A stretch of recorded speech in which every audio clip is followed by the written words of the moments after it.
S21, Samsung Mobile was nice enough to send me an S21 Ultra to use in my content creation, so I thought I'd make a little video in case you were thinking of checking out Samsung's latest flagship. If you like what you see in today's video, please go ahead and like this video, subscribe to this channel, hit that bell, and so on and so forth. You know, the YouTube stuff. Okay, so this is it. This is the new Galaxy S21 Ultra 5G, and as you can probably guess, it's 5G capable, both millimeter wave and sub-6. Now, where I live, 5G is very hit or miss, but definitely nice when I can get the signal. The S21 Ultra is meant to be the more premium device of the S21 lineup, consisting of the S21 and S21 Plus, in addition to the Ultra. Here's what it looks like.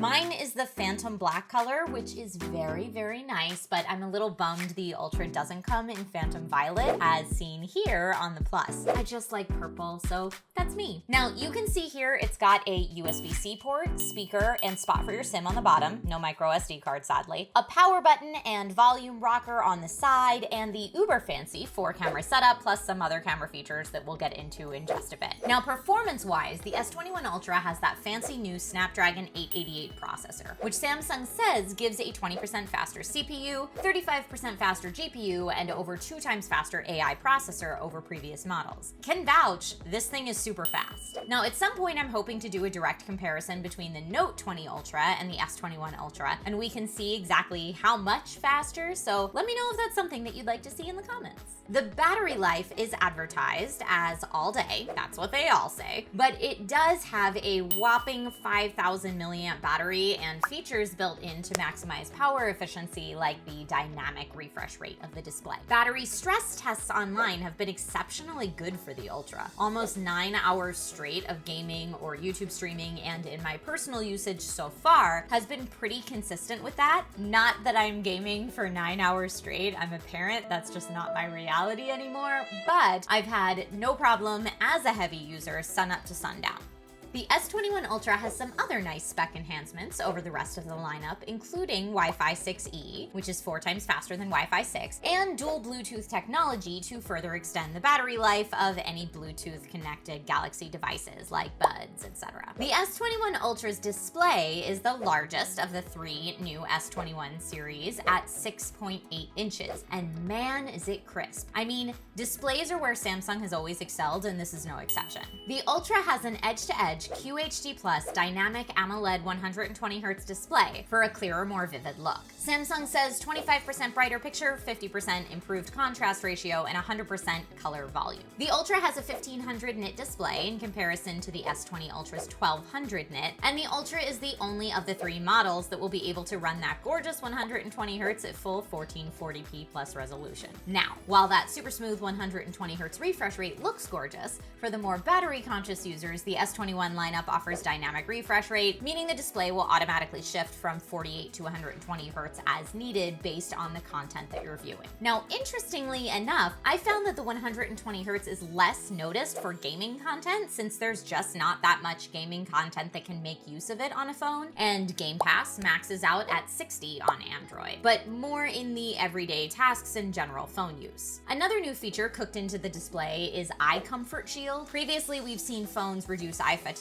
via a bedtime or blue light filtering mode, but this new feature allows for varying levels of filtering and will auto-adjust based on your usage patterns. Now, as someone who has very bad habits of phone usage late at night, I appreciate this. One more feature that I like to lump in when I'm talking about the display on this phone is the improved, larger, ultrasonic fingerprint scanner just under the display, and boy is it fast. Qualcomm really knocked it out of the park with this one. While we're talking about security, I want to quickly mention there are new sharing features that will remove the metadata from photos. Hallelujah. And give you more control over what you share and how long it's available. Okay, but Trisha, what about the camera? If you're like me and content creation minded, this is one of your major questions. When looking at any phone, what are my photo, video, and audio recording options when I'm on the go? And the S21 Ultra / Samsung has really gone to great lengths to make professional grade quality come out of this phone without you really having to do much. The S21 Ultra is outfitted with a 12 megapixel 120-degree field of view ultra wide camera, a 108 megapixel wide cam, and Samsung's first ever dual tele-zoom lens system with dual pixel autofocus. One with optical 3x and one optical 10x for a super clear image no matter the distance, plus a laser autofocus sensor as well. All great hardware for sure, but let's talk about what you can do with it. Single take, which allows you to shoot photos and videos simultaneously and uses AI to generate stills, collages, short video snippets, and even apply filters, has been taken up a notch from previous generations. It's got 5 times the AI processing than in previous models, so it recognizes more than just smiles, and incorporates new video features like dynamic slow-mo and highlight reel as well.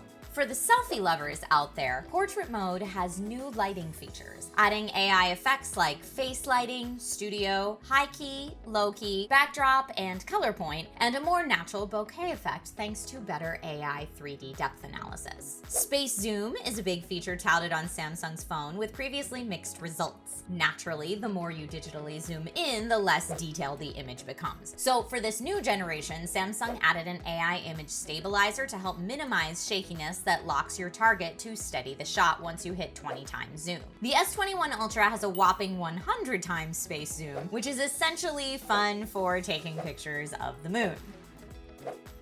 Pro tip: use a tripod. Zoom lock is cool and all, but your results will be way better physically steadied. Enough about the digital zoom. The 10 times optical zoom on this baby is gorgeous and getting killer reviews all over the internet. For the super pro photographers out there, there's even a 12-bit RAW option in Pro mode that provides dynamic color range for professional editing. Low light photos with the advanced night mode were a bit hit or miss for me, but this is supposed to be improved over previous models as well. Object Eraser is another cool feature that uses AI to take people out of the background of your photos. Next time I go to the beach with my family or Disneyland or, anywhere that's not my house, I'm totally going to use this to remove unwanted or unsuspecting photo bombers.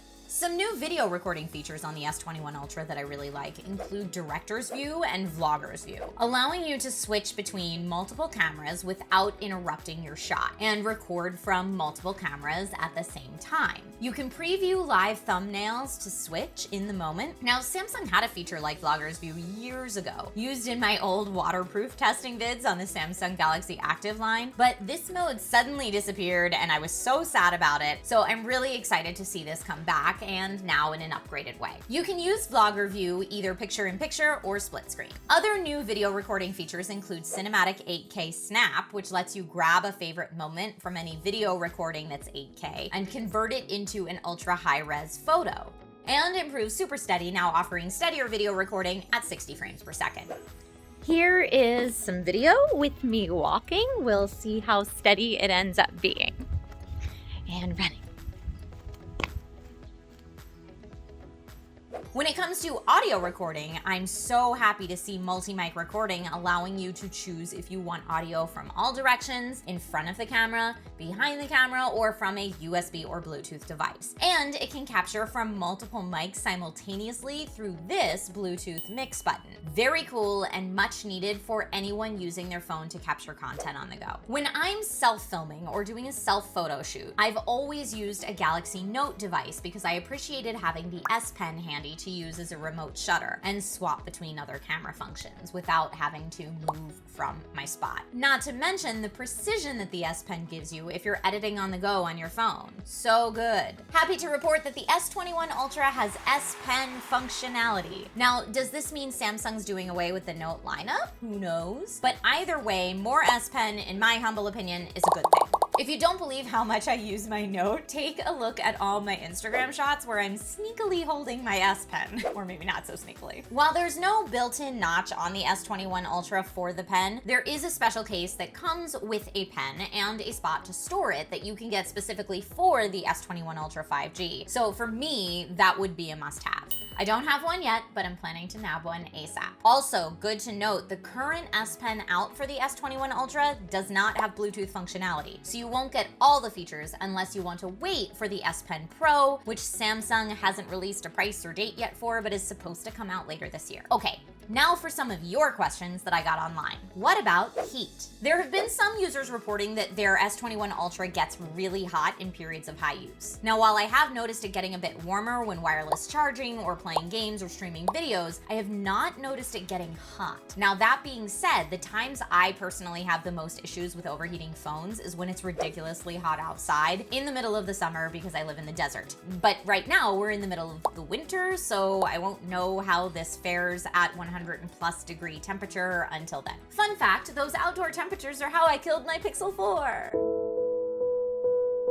Another question I got was, what's the weight of it like? Not gonna lie, this baby's hefty. At just over 8 ounces or ½ pound. I personally like a big phone, but that could be a turnoff for some people. Is it worth the upgrade from the S20? When looking at the two Ultra models side by side, the newer S21 Ultra offers a brighter screen, faster Wi-Fi 6E, a quicker processor in the Snapdragon 888, and 2 telephoto lenses, plus the S Pen functionality and other software improvements that I've mentioned so far in this video. That being said, you lose the micro SD slot. The S21 Ultra screen is slightly smaller and you don't get the wall charger in the box. Now, as far as if the upgrade is worth it, if you don't mind losing the expandable storage and want the speed boost, S Pen, or camera features, then it might be. If you're deciding between the two, know that the S21 Ultra is actually priced $200 cheaper than the S20 Ultra, at least for the moment. So it's not like you'll be saving by going with the last gen model. So final thoughts. I have to say, I'm excited to see the flagship S series, which is usually marketed towards everyday life and content creation, and the Note series, which is usually marketed more towards productivity-minded folks, come together in a way that hopefully could be my new daily phone. I usually double main a Pixel for the super clean UI and Samsung for the content creation and gaming capabilities, because it's hard to find one phone that ticks all the boxes for everyone. But I personally really like the S21 Ultra 5G as a contender. So what phone do you have your sights on right now? I would love to know. Let me know in the comments. And here's a random reminder to be kind to people. I'll see you soon.